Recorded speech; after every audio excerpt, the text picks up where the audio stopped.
The leather pouch hit the surface of Oscar Welles's oak desk with a sound like a small thunderclap, and Letitia Keating stood across from him with her spine as straight as a fence post, her jaw set hard enough to crack stone.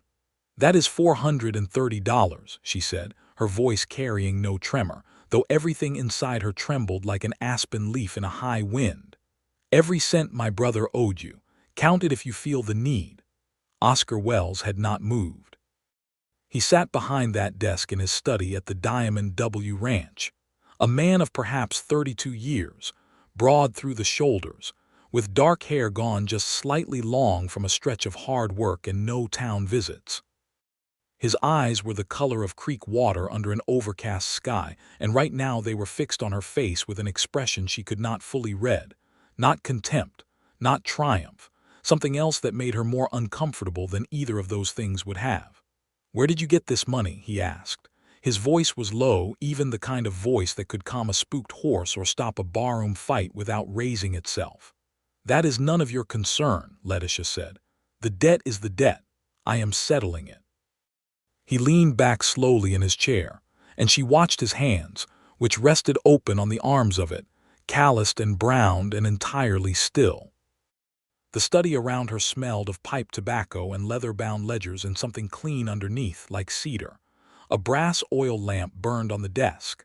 Outside the single window, the New Mexico Territory evening sky was going the color of blood oranges. It was the spring of 1882. "Your brother is Clem Keating," Oscar said. It was not a question. "He was," Letitia said. The word hit the air between them and landed badly, and she watched Oscar Welles's expression shift, a subtle thing but real. "He died 4 months ago. Consumption. He was 24 years old." A silence fell over that room like a blanket thrown over something sharp. Outside, one of the ranch hands called something to another across the yard. A horse answered from the barn. Oscar Welles stood up.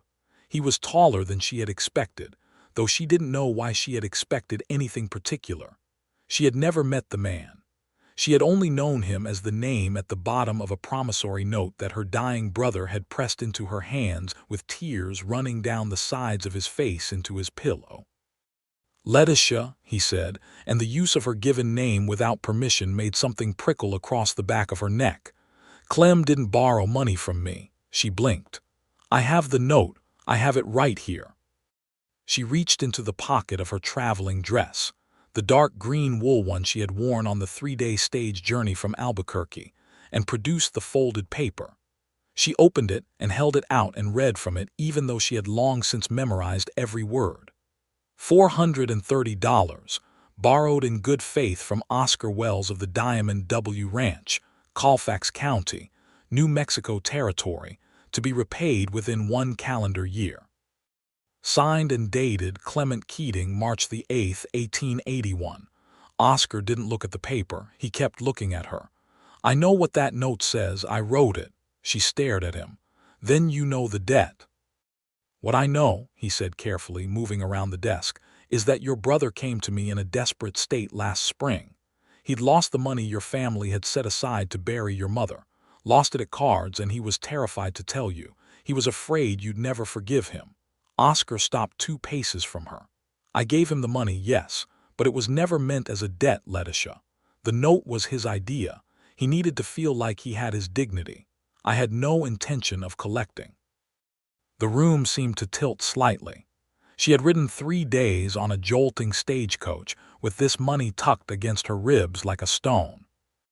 She had spent 8 months sewing other women's dresses and mending other families' linens and doing laundry until her knuckles bled to accumulate it, every single dollar. She had sold her mother's silver brooch at a pawnbroker's in Santa Fe. She had eaten less than she should have so that she could save more than she might have. "You cannot simply forgive it," she said, and her voice, despite everything she had to give it, broke on the last word. "I already have," he said quietly. "I forgave it the day Clem rode away." Now this was the moment that Letitia Keating's composure, which she had held together through her mother's death and her brother's illness and his passing, and the long bleak winter alone in a rented room in Albuquerque, finally threatened to come apart entirely. She turned away from him. She walked to the window and looked out at the dying colors of the evening sky, pressing her lips together hard, breathing through her nose. She had carried the weight of this debt as a sacred obligation. It had given her a purpose during the worst months of her life, the months after Clem died and she was suddenly entirely alone in the world, the last Keating standing, 26 years old and unmoored. Settling this debt had been the North Star she navigated by, and now the man behind her had simply removed it gently as though it had never been anything at all. "You should have told him," she said. "You should have told him it was a gift. He died with guilt on his conscience over this." "I know," Oscar said, and the weight in those two words was genuine. "I've thought about that. I'm sorry." She turned back to face him. "I would like you to take the money anyway." "No, Mr. Wells. No, Letitia. I won't take it." The stubbornness of the man was extraordinary. She had traveled 3 days on a stage that smelled of tobacco and unwashed bodies, and she had arrived in Cimarron in the late afternoon, and hired a wagon driver to bring her the 7 miles out to the Diamond W, and she had walked into this house with her heart pounding and her pride held out in front of her like a shield, and this man was refusing to let her use it. "Then I will leave it here," she said, "on your desk, and I will go." She turned toward the door. "Where?" he asked. She stopped. Her hand was already reaching for the door handle. "I beg your pardon." "Where will you go?" He was not being cruel about it. His voice was almost gentle. "You came 3 days by stage. It's nearly dark. You haven't eaten since this morning, I'd wager. And the stage back doesn't run until Thursday." He paused. "It's Monday." She turned around slowly. "How do you know I haven't eaten?" "Because you're pale as fresh milk and you're swaying on your feet just slightly and you've been holding yourself rigid for so long that you're about to run out of the strength to do it." He looked at her with those gray-blue eyes. "You can stay here. I have a guest room. Mrs. Delacroix, my housekeeper, keeps it ready. You are perfectly safe and perfectly welcome, and the only condition is that you come eat something before you fall over."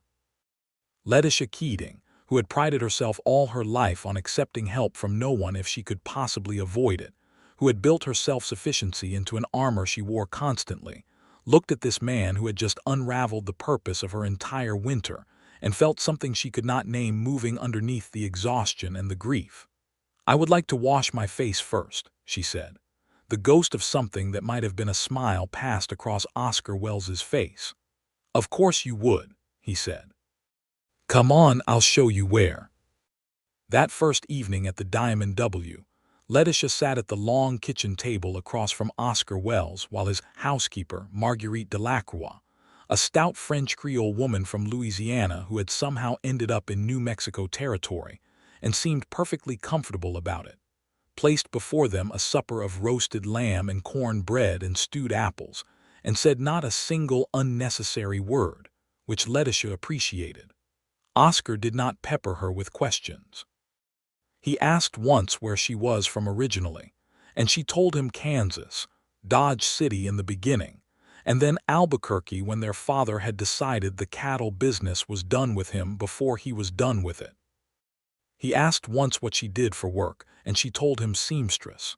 He nodded, and that was the end of his questions, and they ate in a silence that was, somehow, not uncomfortable. She had expected him to be someone she would hate. She had built him in her mind over 8 months of labor-broken evenings as a hard man, a man of ledgers and pounds of flesh, the kind of man who would squeeze every dollar from a grieving family without blinking.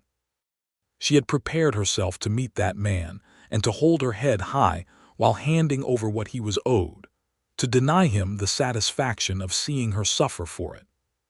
The man sitting across from her eating lamb with careful manners, and occasionally glancing out the window at his ranch with the thoughtful look of someone tallying things they care about, was not that man at all.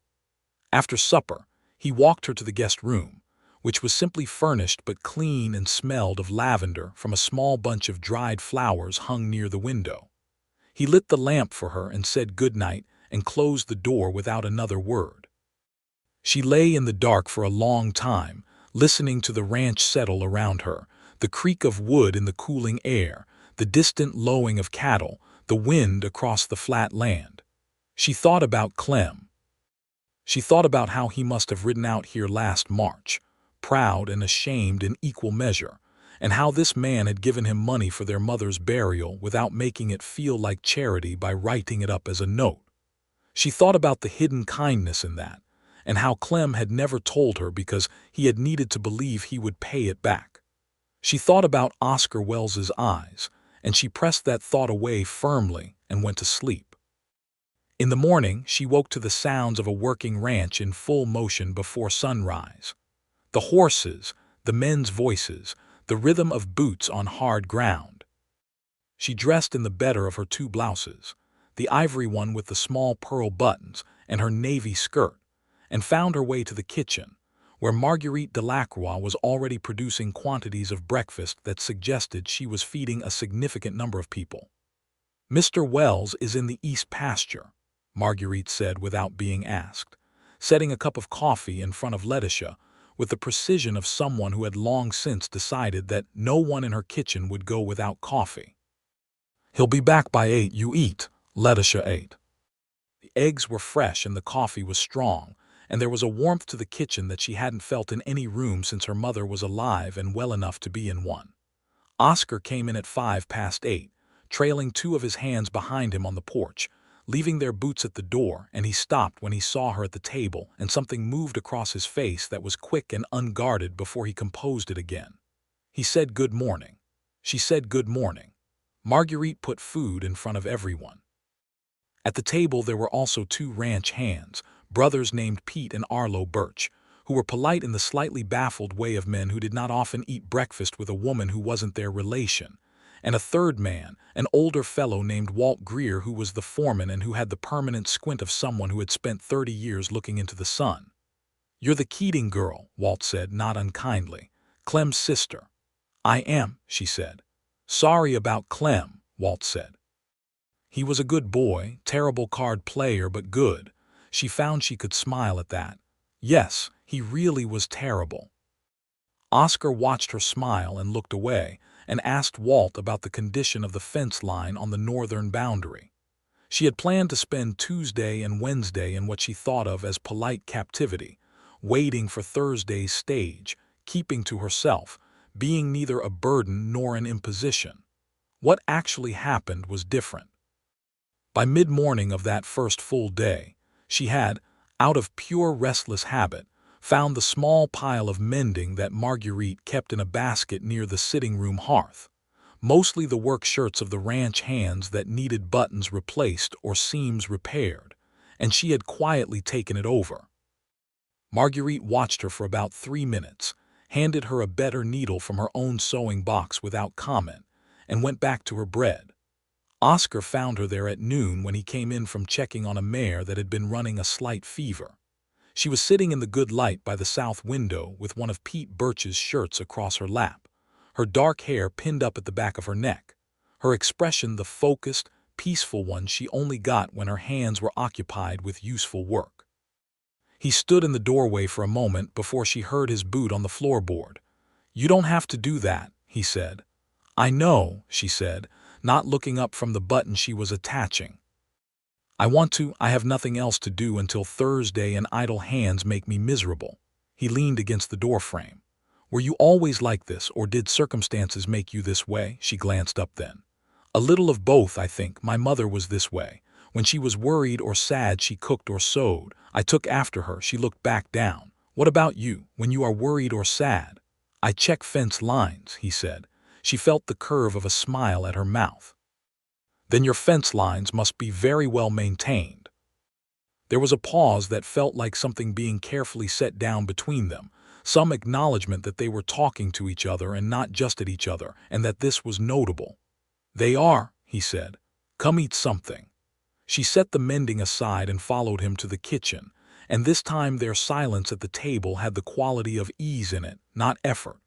That afternoon, Oscar Wells did something that she did not expect. He came to find her where she was sitting on the porch in the late afternoon light, which had turned everything the color of old honey, and he sat down in the other chair, and he talked to her about Clem. He told her that Clem had come to the Diamond W looking for work 2 springs ago, before the business with the money, and that he had spent 3 weeks helping with calf season. He said Clem was not the strongest hand he'd ever had, but he was the most cheerful, and that he had a way with the younger calves, a patience that some men never managed, and that the men had liked him. He told her that Clem had talked about her constantly, his sister Letitia, who was the smartest person he knew and the toughest woman outside of a mule and the best seamstress in New Mexico territory. Letitia sat very still through all of this, her hands folded in her lap, and she let every word fall into the part of her that had been very cold and very dark since November. He was proud of you, Oscar said, in a specific way, not the way a man is proud of a sister because it reflects well on the family, the way a person is proud of someone they truly admire. She looked out at the pasture, where the cattle moved in slow, comfortable patterns. I was proud of him too, she said. I was hard on him sometimes, when he was irresponsible, which was often. I wish I had been kinder about it. He knew you loved him, Oscar said. There was certainty in his voice. He talked about you too much for there to have been any doubt on his end. She turned to look at him then. He was looking at the pasture, his profile clean and serious against the golden light, and she thought that she had misjudged him completely and that this realization was going to require some significant adjustment. Why did you help him? She asked. You hardly knew him. He was quiet for a moment. My mother died when I was 19, he said. My father didn't handle it well. There was no money for a proper burial, and it was done badly, and I never quite got over it. When Clem told me why he needed the money, I couldn't not help him. He paused. No one deserves to bury their mother badly for lack of money. Letitia Keating, who had held herself together through the darkest 14 months of her adult life, felt something in her chest open up like a window in a stuffy room, and it was not entirely a comfortable feeling, but it was undeniably necessary. Thank you, she said, for what you did for him, and for what you're telling me now. He looked at her then, and for just a moment his expression was entirely open, no composure in it, just the face of a man who felt things deeply and was not always certain what to do about that. Then he nodded once and looked back at the pasture. They sat there together until the sun went fully down. That evening after supper, Walt Greer produced a well-worn deck of cards, and there was a game at the kitchen table, nothing high stakes, just the casual amusement of people who lived a long way from other entertainments.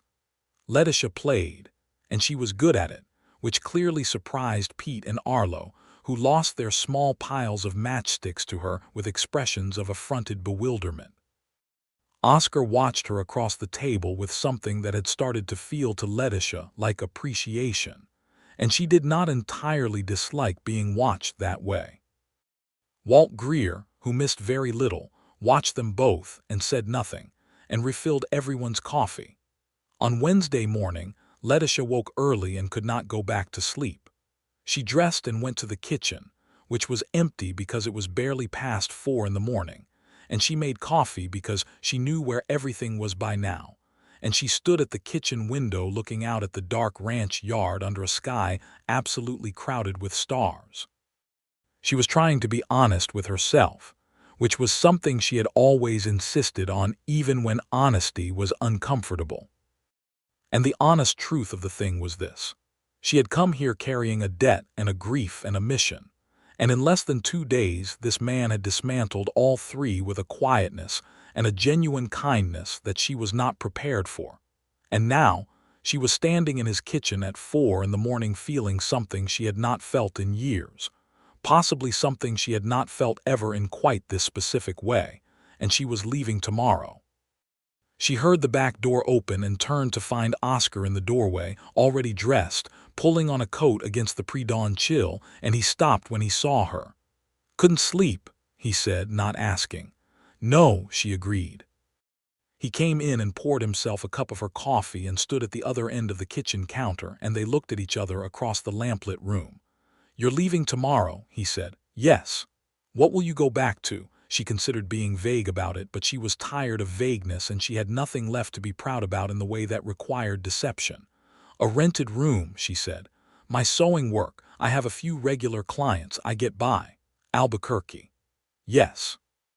He was quiet, turning his coffee cup in his hands. "And that's enough for you?"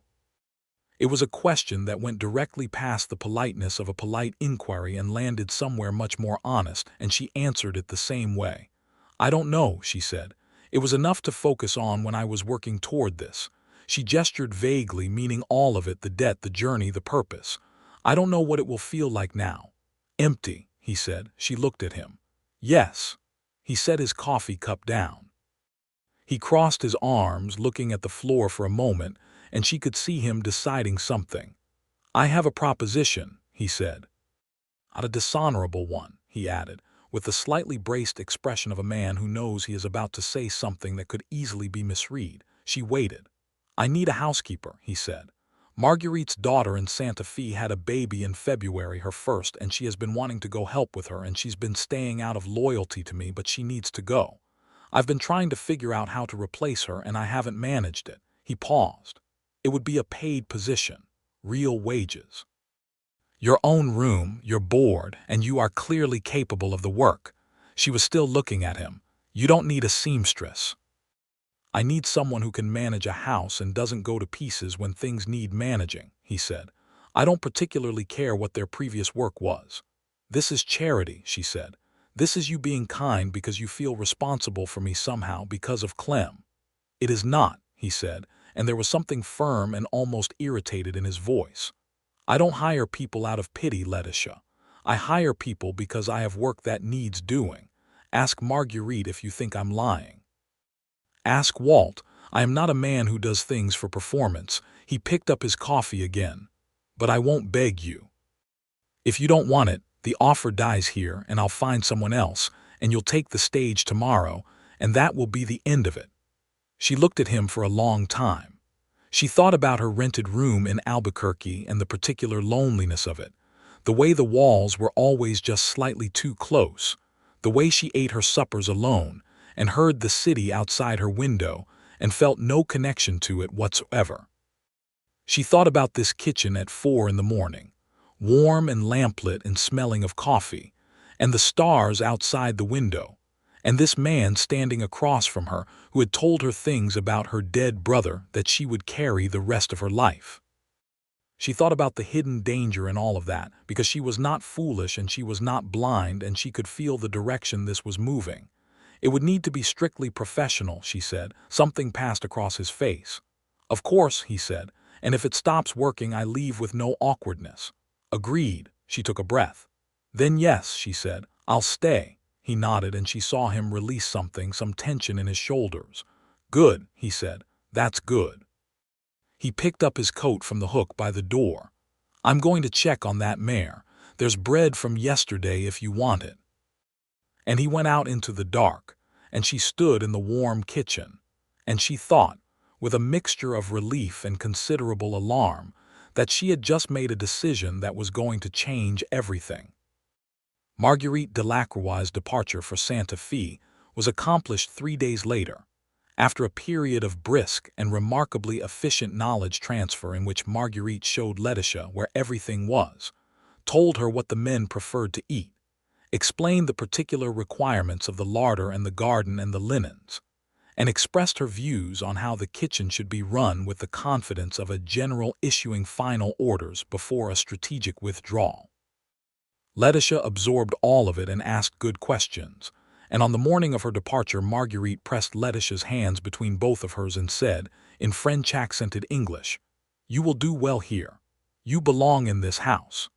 It was said simply and not with any hidden meaning, or at least not the obvious kind, and Letitia chose to take it as professional encouragement and nothing else.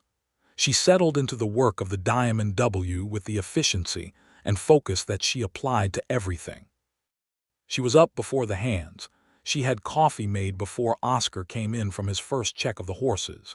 She managed the house with a discipline and organization that, she could tell, the men appreciated without necessarily knowing how to say so. Pete Birch actually said thank you when she produced biscuits one morning, with the slightly stunned expression of someone who had been given something expected to be good and found it extraordinary. She wrote to her 2 regular sewing clients in Albuquerque, explaining that she had taken a different position and expressing the hope that they would find suitable replacements. She paid a week's rent past due on her room by letter, for the sake of the landlady, and she did not feel the loss of either thing. What she noticed, and tried not to notice too precisely, was Oscar Wells. She noticed the way he ran his ranch, which was with a combination of high expectations and genuine respect for his hands that earned him a deep loyalty in return. She noticed that he never raised his voice, that when something went wrong, he was unhappy about it in a controlled, specific way that was worse in a certain sense than shouting would have been, because it required the person at fault to genuinely understand the problem, rather than simply wait for the noise to stop. She noticed that he read in the evenings, serious books as well as the occasional dime novel that he seemed slightly embarrassed to be seen with. She noticed that he treated her with a scrupulous courtesy that had in it, underneath, an awareness of her as a person, and not merely as a household function. She noticed that he had begun to find reasons to be in the kitchen when she was there. She did not address this. She was not certain she knew how to address it. Her experience with men was limited in a specific way. She had spent most of her adult life working and surviving and looking after Clem, and the men who had expressed interest in her had been either entirely unsuitable or sufficiently put off by her self-sufficiency to not pursue it further. She had not been sorry about this. But this was different, and the difference was the problem. 3 weeks after Marguerite left, Walt Greer came to find her in the garden, where she was staking up the early tomato plants, and he stood at the garden gate with his hat in his hands and said, with the directness of a man who had lived too long to waste time on circumlocution, "Mr. Wells is not himself lately." She looked up. "What do you mean?" "I mean he's distracted. He checked the same fence line 3 times yesterday, and I don't think he actually saw it any of those times." Walt turned his hat brim in his hands. "I have known that man for 8 years. I have seen him through hard seasons and a drought and a bad year when he lost 20 head to a sickness that I won't name because it brings me grief to think of it. He has always been himself. He is not himself now." He looked at her with eyes that had seen a great deal. "I thought you should know." Letitia stood up from her kneeling position, dusting the dirt from her gloves. "Why are you telling me?" she asked, though she suspected she knew. "Because," Walt said with the patience of a very old and very wise man, "you look at him the way he looks at you, and the both of you are too proud and too careful to do anything about it, and it is painful to watch." He put his hat back on. "I'm old, Miss Keating. I've seen men and women talk themselves out of good things. It is a shame each and every time." He nodded. "Good evening," he said, and went back to the bunkhouse. Letitia stood among her tomato plants in the early summer evening air and felt the heat in her face and thought, very seriously, about what to do. What she did not do was anything immediately. She thought about it, in the careful, organized way that she thought about most things, turning it over and examining it from all sides. She thought about the risks, about the danger of confusing gratitude for something deeper, about the particular vulnerability she was in as a woman employed in a man's house with no family to return to, about the dark history of arrangements that seemed one thing and proved to be another. She also thought about the way he had told her about her brother in the honey-colored afternoon light, with nothing to gain from it and everything honest in his eyes. She thought about the 4 in the morning coffee and the question that had gone past politeness. She thought about the steady, reliable quality of him, the way the ranch ran because of who he was, the way his men would follow him through anything, not from fear but from trust. These were not small things. These were not things that could be dismissed. It was on a Saturday in June, 7 weeks after her arrival, that something changed. She had gone to Cimarron with Pete Birch in the wagon to collect supplies and to post a letter. And in the dry goods store, she encountered a woman named Agnes Morley, who was the wife of a neighboring rancher and who had the social curiosity of a woman who lived too far from town and too close to her own thoughts. Agnes Morley wanted to know everything about Letitia Keating, which Letitia was careful about, But what Agnes Morley also offered, without meaning to give away anything important, was information. Oscar Wells has been single since Eleanor Marsh turned him down 3 years ago, Agnes said, while Letitia was selecting fabric from a bolt. She was from back east and she came out to see the ranch and decided the territory was not to her taste. He took it hard, people said. She lowered her voice in the specific way of someone who is about to tell you the real thing. He was going to ask her to marry him, had a ring and everything. She left before he could even get to it. Letitia kept her face neutral and her hands busy with the fabric. He's a good man, Agnes continued. Good land, good stock, good reputation. I can't understand why no woman has snapped him up, but he keeps to himself. Very private. She looked at Letitia with eyes that did not miss much. He must think highly of you bringing you out here. It's a housekeeping position, Letitia said carefully. Of course, Agnes said in the tone of a woman who believes no such thing. On the wagon ride back to the Diamond W, Pete Birch was his usual cheerful, uncomplicated self, and Letitia was quiet with the weight of what she had been told, turning it carefully. A dark past of its own kind, she thought, a rejection that had cost him something real, a vulnerability that his careful composure did not show, but that she could now see in a dozen things she had already noticed and filed away without understanding fully. She thought about the trap of it, the way two careful people with bruised histories could circle each other indefinitely, never closing the distance, protecting themselves so well that the protection became its own kind of loss.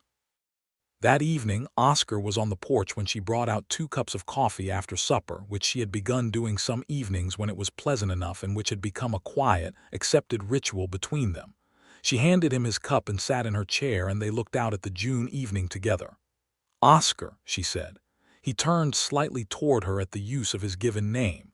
She had been careful about that. She had mostly said Mr. Wells. I know about Eleanor Marsh, she said. The silence lasted long enough that she thought she had done something wrong, said the wrong thing, reached for the real conversation too soon. But then he exhaled a long, quiet breath and said, Agnes Morley. Yes, she admitted. She means well, he said. She does, Letitia agreed. She held her coffee cup with both hands. I'm not telling you this to pry into your past. I'm telling you because I think you should know that I know and that it doesn't change anything about how I see you. It explains some things, but it doesn't change my view. He looked at her. The evening light was doing the thing it did here in New Mexico, going gold and deep pink at the edges, making everything look both more real and more beautiful at the same time. What does it explain? He asked. Why you are careful, she said. Why you are very kind but also very contained. Why you built the life you have as a self-sufficient thing that doesn't require anyone else. She paused. I recognize it because I have done the same. He was very still. You're perceptive, he said. I am, she agreed. It's one of the better things about me. He almost smiled then, not quite, but almost, and something in the space between them had the quality of a door standing open that had been shut for a long time. I was very much in love with her, he said. It cost him something to say it, she could see that. Or I thought I was. I think now that what I was in love with was the idea of it more than the reality. She was someone I had decided was right, not someone I had come to understand deeply. He turned his coffee cup in his hands the same way he had done in the kitchen at 4 in the morning. That's not an excuse or a comfortable story I tell myself. It's just what I've come to believe was true. And you have not tried again, she said. No, because the risk was too high. He looked at her directly. Because I couldn't find anyone who made the risk feel worth the price, he said. The honesty of that landed between them like a lamp being lit in a dark room. Letitia Keating set down her coffee cup on the small table between their chairs and turned to face him fully. I came here with a debt and a grief and a dark purpose, she said, and you dismantled all 3 of them within an hour of my arrival. I have been here 7 weeks. I have tried to be professional and appropriate and not to allow myself to feel things that were inconvenient. I have not been particularly successful. She kept her eyes on his face, because this was not a moment for looking away. I am telling you this because I am tired of being careful about it, and because Walt Greer essentially told me that continuing to be careful about it was a waste of good time. Oscar Wells stared at her for a moment. Walt said that. More or less, she said. He was more poetic about it. And then Oscar Wells did something that surprised her. He laughed. It was a real laugh, not a polite one, something that came from a genuine place, and it changed his face completely, made him look younger and less burdened. And Letitia felt the last careful wall she had been maintaining go down like a fence in a flood. He reached across and took her hand, which was resting on the arm of her chair, and he held it without saying anything for a moment, and she let him, and they both looked out at the evening, and it was nothing like a passionate declaration and everything like a promise being made. He said, "I have been trying to find an excuse to ask you to stay." "I know," she said. "I was doing it badly. You were being very thorough about it," she allowed. The offer of employment was not entirely transparent. He turned to look at her, and there was something in his eyes that was warm and real and completely unguarded. "Letitia," he said. "Yes," she said. "I would like to court you," he said, "properly, with your permission, not as your employer and not as your benefactor and not as anything complicated. Just as a man who finds you remarkable and would like the chance to show you that he knows what to do with that." She looked at him for a long, quiet moment. The stars were beginning to come out. The cattle were distant and peaceful in the pasture. Somewhere in the barn, one of the horses moved. "Yes," she said. "I think I would like that." He squeezed her hand once and did not let go of it, and they sat there together in the soft summer dark, and it was the beginning of something that both of them could feel settling into place with the particular solidity of things that are meant. Courtship, in New Mexico territory in the summer of 1882, was not a theatrical thing. It was not bouquets and ballrooms. It was time together in the fabric of a shared daily life. And because Letitia and Oscar already shared that daily life, it had mostly to do with paying attention to each other in ways that were now acknowledged and deliberate instead of careful and denied. He took her riding one Sunday morning, when the ranch work was quieter, lending her a gentle mare named Rosalind who suited Letitia's moderate riding experience without making her feel embarrassed about it. They rode out to the north pasture and then up toward the ridge above it where you could see the land laid out in every direction, the long flat grassland broken by the dark brush of the draws and the blue line of the mountains to the west, and Oscar pointed things out to her, the boundaries of the Diamond W, the neighboring properties, the far silver thread of the river that supplied the eastern cattle with their water. "It's beautiful," she said, meaning it entirely. "Yes," he said, and he was looking at her. She did not look away. They talked during those weeks with a depth and an ease that surprised them both. She told him about her childhood in Dodge City, the genuine wildness of it, the cattle drives coming through, the noise and the violence and the particular excitement of being a child in a place that was always at the edge of itself. She told him about her father, who had been a dreamer and a gambler, not vicious like some men but unreliable in ways that had required her from a young age to be the steady one, the one who paid the household accounts and kept the pantry stocked and made sure Clem got to school when their father forgot.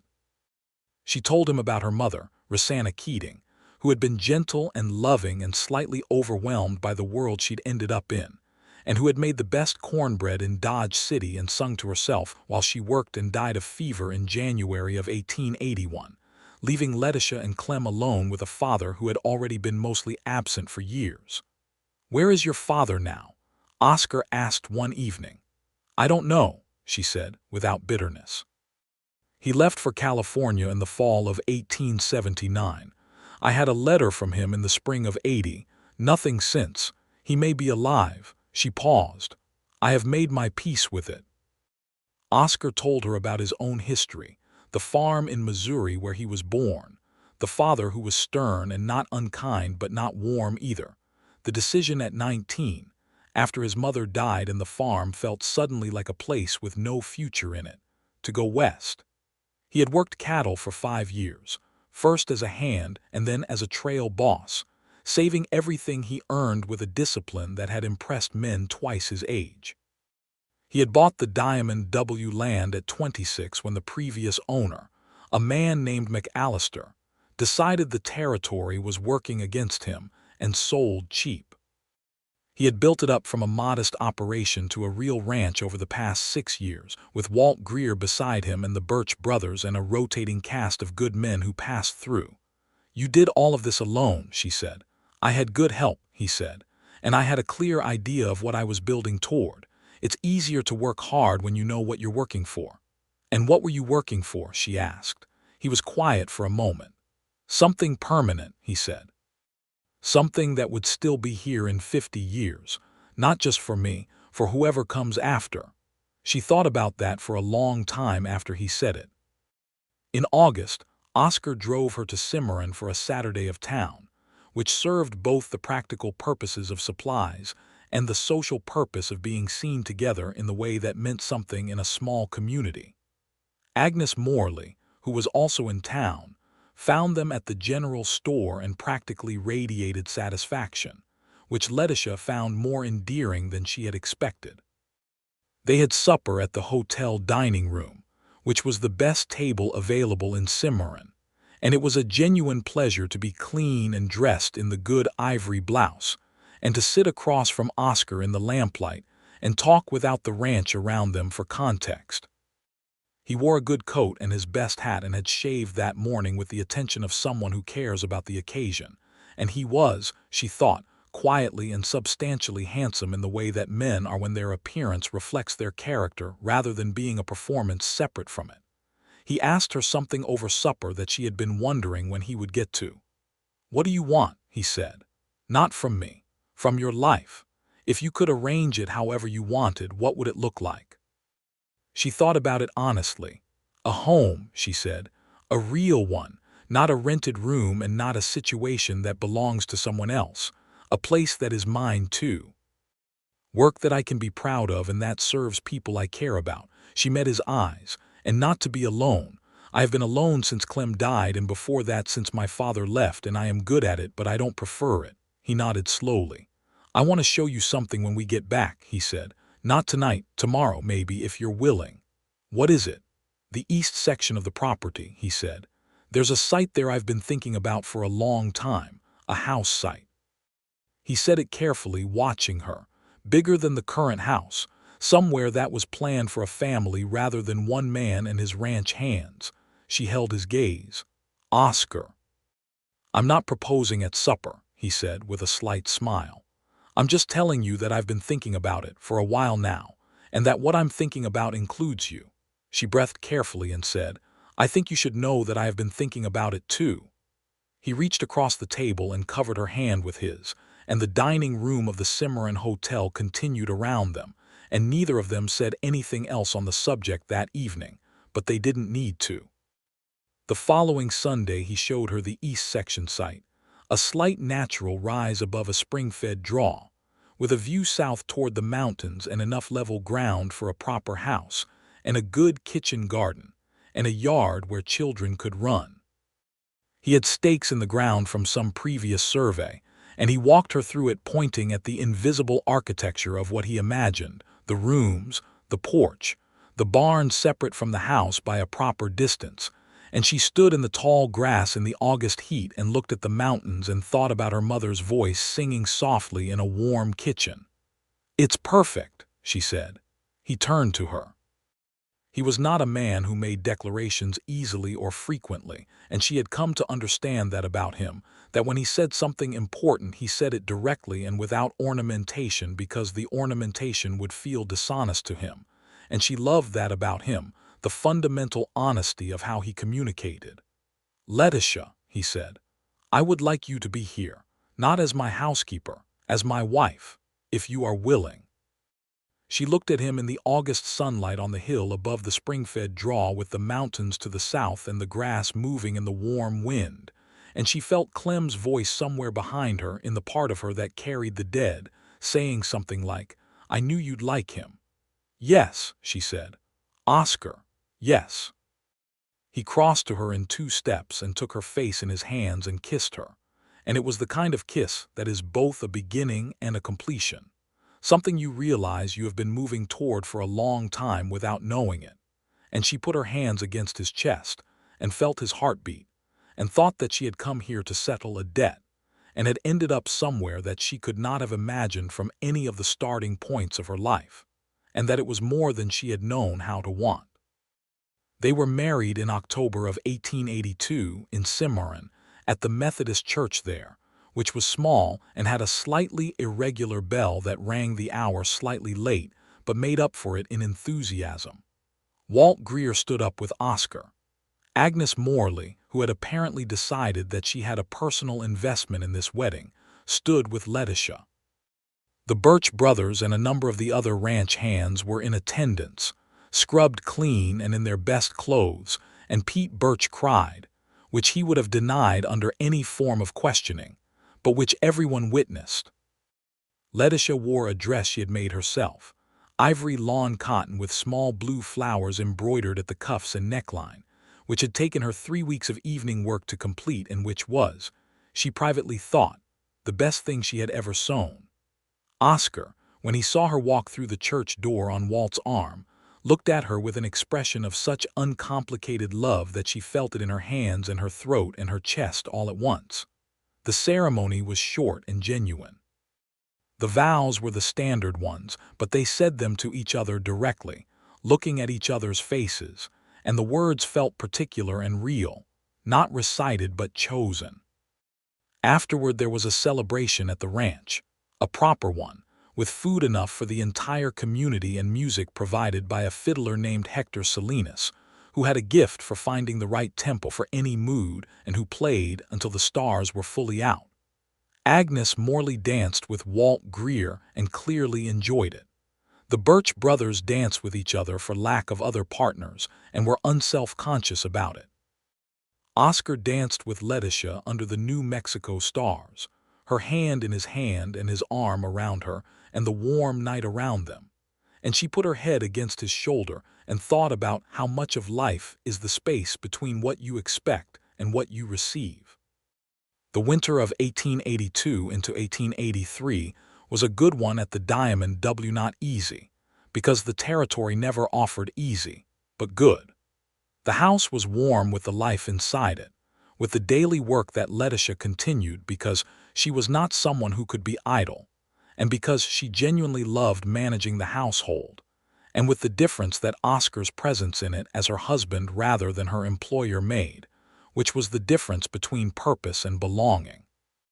They had arguments, because they were both strong-willed people with clear opinions, and neither of them was inclined to simply yield for the sake of peace.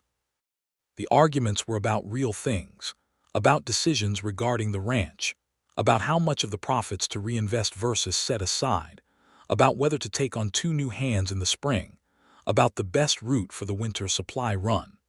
They were generally short and direct and ended in compromise, or in one of them acknowledging the other had the better argument, and afterward there was no residue of them, no damage, because they were arguments between 2 people who respected each other fundamentally.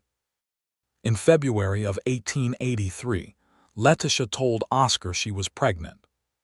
She told him in the kitchen in the morning, with her coffee cup in her hands, and a directness that she applied to every significant thing.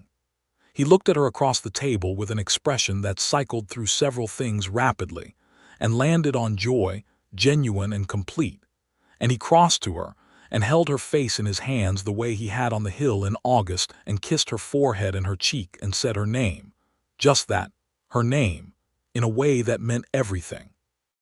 The spring brought the building of the new house on the East Section site, which Oscar had been planning and saving for, and which began in April with a crew from Cimarron, and proceeded through the warm months with Oscar's close supervision and Letitia's frequent presence on the site offering opinions that were sometimes incorporated and sometimes debated, and generally resulted in improvements. Walt Greer said watching them build the house was the most entertainment he'd had in years. It was a real house, 4 rooms on the ground floor with the kitchen taking up the whole east side, 2 bedrooms upstairs, a wide porch on 3 sides, a root cellar, a proper larder. The kitchen window faced south toward the mountains, just as the site had promised. There was room for the kitchen garden Letitia had already planned in her head, and there was a second garden space on the west side that she intended to fill with flowers, because she had not had flowers since her mother's garden, and she missed them with a specific longing. They moved into the new house in August of 1883, a month before the baby was due, and in the settling of it there was a happiness so practical and grounded and real that it required no commentary. They simply lived in it. The baby arrived in September, a boy, born with a full head of dark hair and Oscar's steady eyes, and a voice that announced his presence at the Diamond W with impressive authority. They named him Clement Oscar Wells, for 2 people who deserved to be remembered, and when Oscar held him for the first time, standing in the bedroom of the new house in the early morning light, Letitia watched her husband hold their son and felt Clem somewhere near, not in a sorrowful way, but in the way that people who have loved you well stay with you in the things that happen because of them. "Hello, Clem," Oscar said to the baby, very quietly. "Welcome home." Letitia pressed her face against the pillow and let herself cry, not from grief but from the particular fullness of a life that has become, against all expectation, more than enough. Little Clem Wells grew like a New Mexico summer, fast and determined, and full of opinions from the very beginning.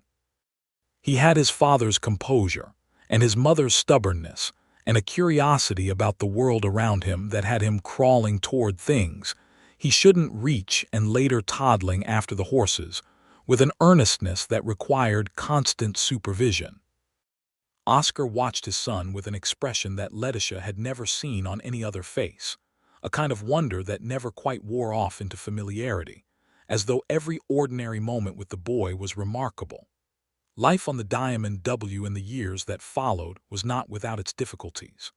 The winter of 1884 was brutal, a blizzard in January that came down out of the mountains and lasted 4 days, and cost them a section of new fence line and a dozen head of cattle. There was a bad stretch in the summer of 1885, when the well on the South Range ran dry, and the logistical problem of watering 150 head of cattle from alternative sources occupied everyone for 3 hot, exhausting weeks. Walt Greer's health began to decline in 1886, a worn-out heart, the doctor in Cimarron said, and he moved from the bunkhouse to a room in the main ranch house, where Letitia cared for him with the same practical attention she gave everything, and Oscar sat with him in the evenings and talked. And what passed between those 2 men in those evenings was something Letitia respected and did not intrude on. Walt Greer died in the spring of 1887, peacefully, in his room at the Diamond W, with Oscar on one side of him and Letitia on the other, and they buried him on the ranch because it was his home as much as it had ever been anything else. Oscar carved the marker himself, a simple cedar board, and he stood at the grave for a long time after the earth was covered and said nothing, and Letitia stood beside him and held his hand and let the silence be what it was. "He was the best man I ever knew outside of maybe you," Oscar said finally.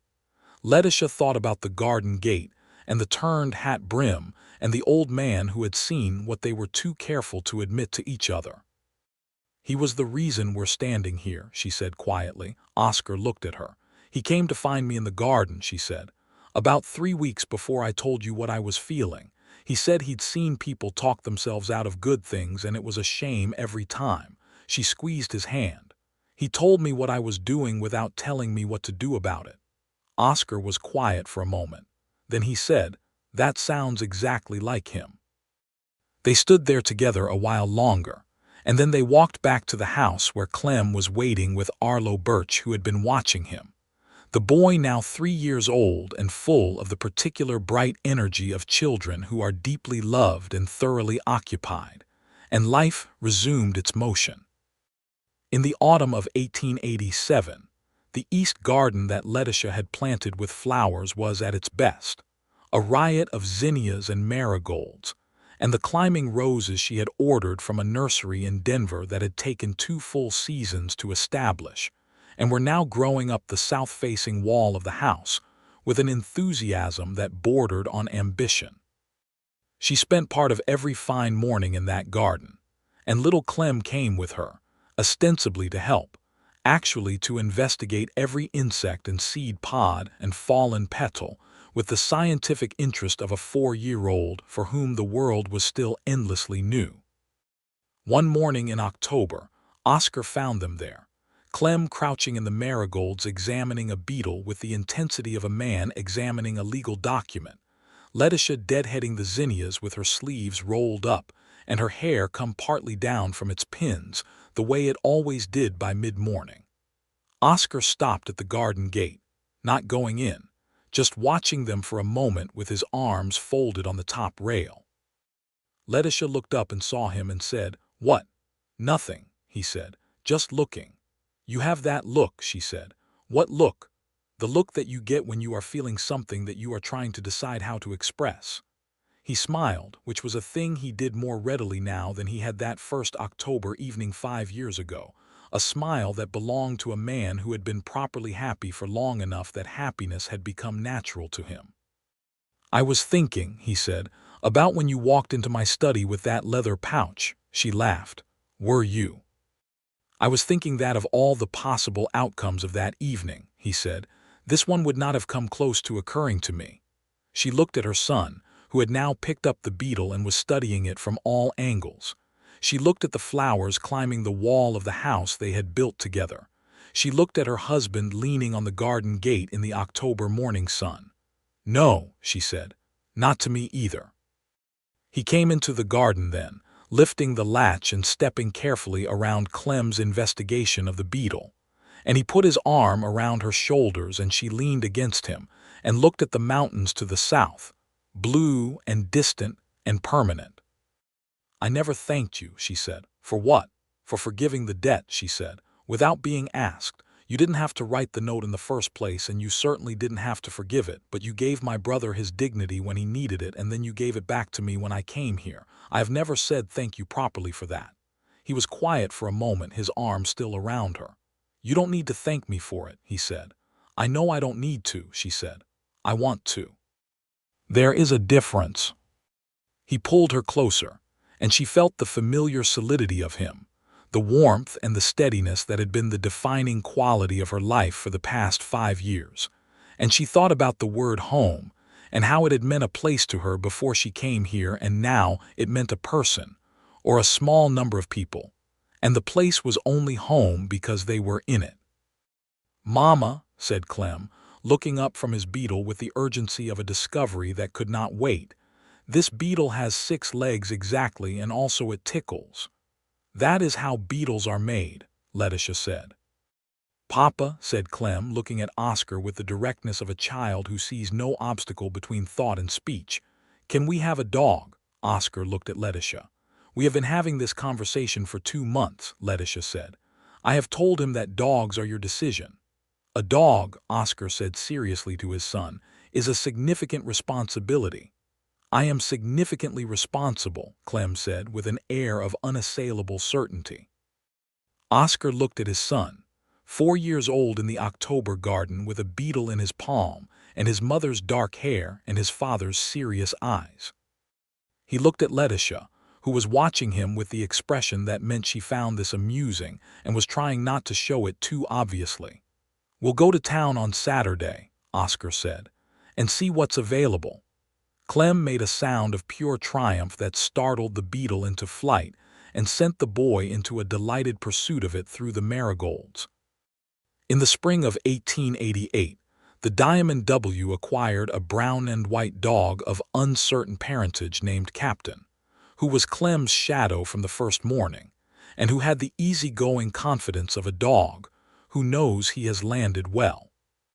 He slept at the foot of Clem's bed and accompanied everyone everywhere, and developed a particular devotion to Letitia's kitchen, where he stationed himself during meal preparation with the quiet optimism of an entity who believes persistence will eventually be rewarded.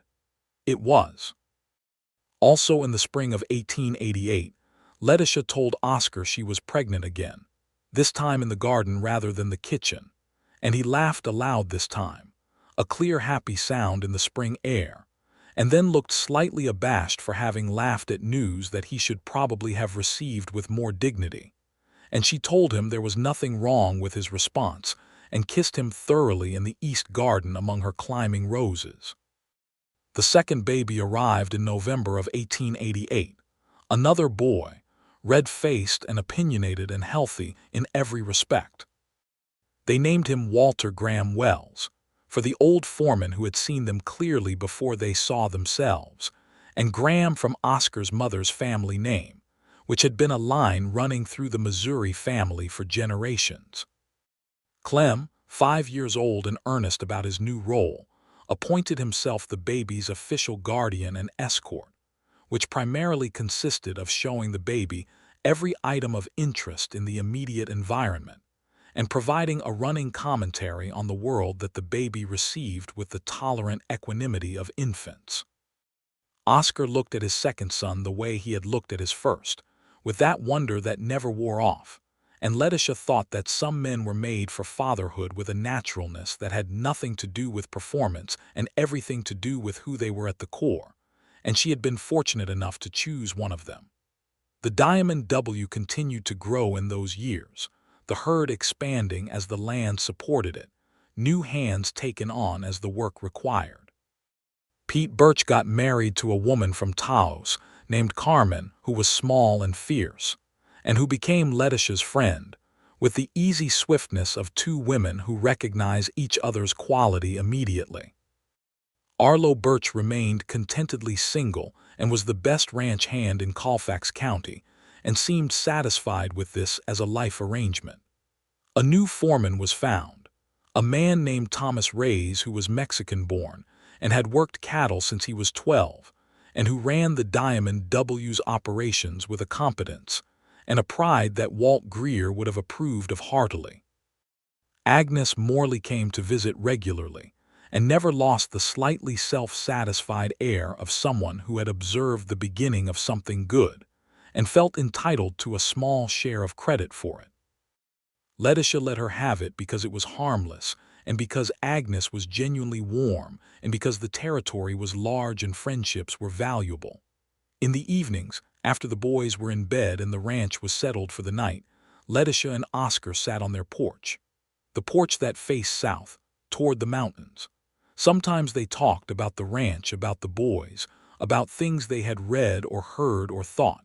Sometimes they sat in a silence that had nothing empty about it. He still had his books, a wall of them now in the sitting room that had grown considerably from the few in his original study, and she had her sewing, and Captain the dog arranged himself between their chairs and snored with the satisfaction of an animal whose life had turned out well. One evening in the autumn of 1889, when little Walter was almost a year old and Clem was 6, and learning his letters with a ferocity of purpose that Oscar said he had not seen since watching his wife attack a ledger of accounts, Letitia looked out from the porch at the stars over New Mexico, which were, as they had always been, impossible and abundant. And she felt the whole weight and shape of her life behind her and ahead of her, and she thought about the evening 6 years ago when she had stood on this same land for the first time, not yet knowing it was her land, with a leather pouch of money in her hand and a grief in her chest, and a mission to discharge a debt that did not, as it turned out, require discharging. She thought about all the ways it might not have happened, if she had posted the money and not come in person, if she had come and accepted his forgiveness immediately and gone home, if she had been different, more yielding or more defensive or less honest, if he had been less kind or less patient or less willing to reach through her careful composure. The whole architecture of her happiness rested on 100 small decisions, hers and his, each one a choice toward honesty and toward each other. She said, "Oscar," he said, without looking up from his book. "I am very glad," she said. He put the book down and looked at her. "Just," she said, "in general, very glad." He looked at her in the starlight, her face familiar and beloved, the same face that had stood across from him in his study with a spine like a fence post and a jaw set hard enough to crack stone, except that now it was soft with contentment and love, and he thought that of all the things he had built at the Diamond W, this was the greatest. This life with this woman who had come to him carrying her dead brother's obligation and had ended up carrying their life forward together. "So am I," he said. He reached across and took her hand. "So am I." Captain stirred in his sleep and settled again. The stars burned over the territory. The mountains stood to the south, patient and permanent, as they had always stood and would go on standing. In the summer of 1890, Clem Wells discovered that he wanted to be a doctor when he grew up, an ambition he announced at dinner one evening after treating Captain's scraped paw with a bandage made from his own shirt, and feeling extremely pleased with the result. Oscar and Letitia received this news with the seriousness it deserved, and Oscar said that a good education was possible if Clem was willing to work for it, and Clem said that he was, and this conversation was the beginning of a longer and more important one that wound through the next several years as Clem grew and his interest in medicine proved to be not a passing fancy, but a genuine calling. Letitia thought sometimes about her mother, Letitia Keating, who had wanted her children to have more than she'd had, and who had died without seeing what they became. She thought that her mother would have loved the Diamond W, the kitchen garden and the flowers on the south wall, and the boys running in the yard with the dog. She thought her mother would have loved Oscar, his steadiness and his kindness, and the specific care with which he loved her daughter. She thought about Clem, her brother Clem, who had been a terrible card player and a good man, and who had ridden out to this ranch on a spring morning in 1881 with a shame he couldn't carry and been met with grace, who had pressed a promissory note into his sister's hand while he was dying and said, "Please settle this for me, Letitia. Please let me rest knowing it's settled." It was settled, she thought. It had been settled in ways he could not have imagined from that deathbed. It had been settled in every possible way that settling can mean. In the winter of 1890, when little Walter was 2 and learning to run in the particular determined and slightly unpredictable way of 2-year-olds, and Clem was 7, and teaching himself the names of bones from a medical text that Oscar had ordered from a bookshop in Kansas City, Letitia sat at the kitchen table one December morning with the early snow falling outside the south window and the mountains invisible in the white, and she wrote a letter. She wrote it to the pawnbroker in Santa Fe from whom she had bought back her mother's silver brooch 6 months after her arrival at the Diamond W, when she had saved enough from her wages to do it. The brooch was in her jewelry box on the bedroom dresser, but she wrote to the pawnbroker to ask if he kept any records, because she had a particular curiosity, and the letter felt important. The pawnbroker wrote back in January to say that he did keep records, and that the brooch had been sold to him in October of 1881 by a Miss L. Keating of Albuquerque, and that he was glad to learn it had been reclaimed. She took the brooch out and held it in her palm. It was a simple thing, oval silver, a cluster of small garnets in the center, the kind of thing that had been her mother's and her mother's mother's, the physical inheritance of women who had very little else to pass on. It had paid for approximately $17 of the $430. It had done its part. She pinned it to her dress, the good dark blue wool one she wore for special occasions, though it was only a Tuesday. She wore it all day, and Oscar noticed it at supper and asked where it was from, and she told him about her mother and the pawnbroker and the winter of labor, and he listened to all of it the way he always listened to everything she told him, with complete attention and without interrupting. When she finished, he said, "I didn't know you'd sold it." "There were a great many things you didn't know about how I gathered that money," she said. "Will you tell me?" She thought about the long months in Albuquerque, the bleeding knuckles and the unsatisfying suppers and the cold room. The things that had felt like pure suffering at the time and that looked from here like the path that had led her here, every difficult step of it. "Yes," she said, "I'll tell you all of it. And she did, that evening and into the night, while the snow fell over New Mexico and the boys slept upstairs and Captain dreamed his dog dreams at the foot of the stairs and the fire burned low in the sitting room hearth. She told him about the work and the cold and the loneliness, and about selling the brooch and eating less than she should, and the long stage ride, and the way her heart had pounded when she walked up the steps of the Diamond W that first evening. He held her hands through most of it, his thumbs moving slowly over her knuckles, and when she finished, he brought her hands to his lips and kissed them, which was more eloquent than anything he could have said. The new year of 1891 came in with a clear, cold sky and a full moon that turned the snow on the Diamond W to something that looked like hammered silver, and Letitia and Oscar stood on their porch in their coats at midnight and watched it and listened to the territory, which was entirely quiet except for the distant sound of the birch bunkhouse where Pete and Carmen's window showed a light. "Another year," Oscar said. "A good one coming," she said. She leaned against his arm. "I feel certain of it." "You generally are," he said, and there was warmth in his voice that she still felt in the same place she had felt it the first time, years ago, and she thought that this was the particular gift of loving the right person, that the feeling did not flatten into familiarity but deepened instead into something richer and more necessary. In the spring of 1891, Letitia found that she was pregnant for the third time, and she told Oscar in the flower garden because that had become her habit. The thing she most needed to tell him she told him in the garden, surrounded by the roses she had grown from the Denver nursery cuttings, and the perennials she had coaxed through 3 winters into permanent residence. This time his response was laughter and then tears, 2 things she had rarely seen from him, and which she had learned to understand as markers of the moments that moved him most deeply past his composure.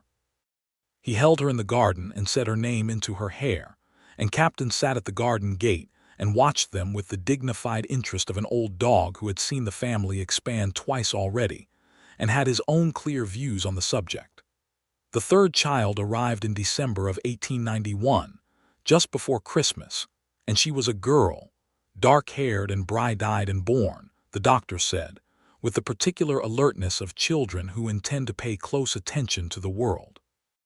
They named her Rosanna, for the woman who had sung to herself in a warm kitchen and made the best cornbread in Dodge City, and when Letitia held her daughter for the first time and looked at her face, she felt a wholeness that had no words for it, only the particular silence of absolute completion. Clem Wells, 8 years old and very serious about his new role as the eldest of 3, inspected his baby sister with the clinical interest of a future doctor and declared her healthy, which everyone agreed was probably accurate. Walter, 3 years old, was less interested in the baby than in the fact that Captain was not allowed in the bedroom during the doctor's visit, and seemed to feel personally aggrieved by this. Oscar sat on the edge of the bed that evening with the baby in his arms, and looked at his wife with an expression she had first seen in his study on an October evening 6 years before, that expression he had when he was feeling something he was deciding how to put into words. She waited. "I used to think," he said slowly, "that what I was building here was for whoever came after me, something permanent that would outlast me." He looked down at the baby, who was asleep with the complete abandon of the newly arrived, unworried by the world she had entered. "But that's not right. That's not what it's for." He looked up at Letitia. "It's for this. This is the thing I was building toward, and I didn't know it, and you walked into my study and told me to count $430 and change the whole direction of everything." She looked at her husband and her daughter and the lamplight in the bedroom of the house they had built together and thought about a leather pouch hitting an oak desk like a small thunderclap, and a woman standing with her spine like a fence post, and a man with gray-blue eyes who had already forgiven the thing she had come to settle. "I came to settle a debt," she said. "You came home," he said. Outside, the December wind moved over the land, and the mountains stood to the south, patient and permanent, as they always had. The Diamond W slept under the winter stars, the cattle in the pastures, the horses in the barn, the ranch hands in the bunkhouse, Pete and Carmen with their own growing family in the foreman's cottage. And in the main house, a family made from loss and kindness and the unexpected direction of everything, warm and whole and fully arrived. Little Rosanna Wells slept in her father's arms, and the year turned toward its end. And the life they had built was solid and real and far more than the sum of all the things that had led to it, which is what the best lives always are. The spring of 1892 brought wildflowers across the Diamond W's pasturelands in a display so extravagant that even the ranch hands, who were not generally given to commenting on flowers, mentioned it. Letitia walked out into it one morning with Rosanna in her arms, the baby 4 months old and wide-eyed at the moving colors, and she let herself stand in the middle of it and simply be present, which was a thing she had learned from living here, from Oscar and from Walt's memory, and from the slow accumulation of seasons. That presence was its own kind of practice and its own reward. Clem ran past her chasing captain, who was chasing a jackrabbit with the conviction of a dog who has never caught one, but maintains high hopes for the future. Walter toddled behind them both at his own pace, narrating what he saw in the continuous commentary of 3-year-olds. Oscar was somewhere to the east. She could hear the sound of him, and Thomas Ray's talking near the equipment barn. She stood in the wildflowers with her daughter in her arms and looked at the mountains and breathed the spring air of New Mexico territory, which smelled of grass and wild sage and the distant promise of rain. And she thought about all the words for what she felt and found that none of them were quite sufficient, and that this was all right, because some things belong beyond language in the body and the bone. In the specific warmth of a child against your shoulder, and the knowledge that the man you love is within calling distance, and that the land under your feet is yours, and that you are, in every possible sense of the word, home. She had come to settle her brother's debt, and the rancher had forgiven it without being asked, and everything that followed was a gift neither of them had known to ask for, given freely by the particular grace of two honest people choosing each other clearly. And the Diamond W went on, season after season, as good things do.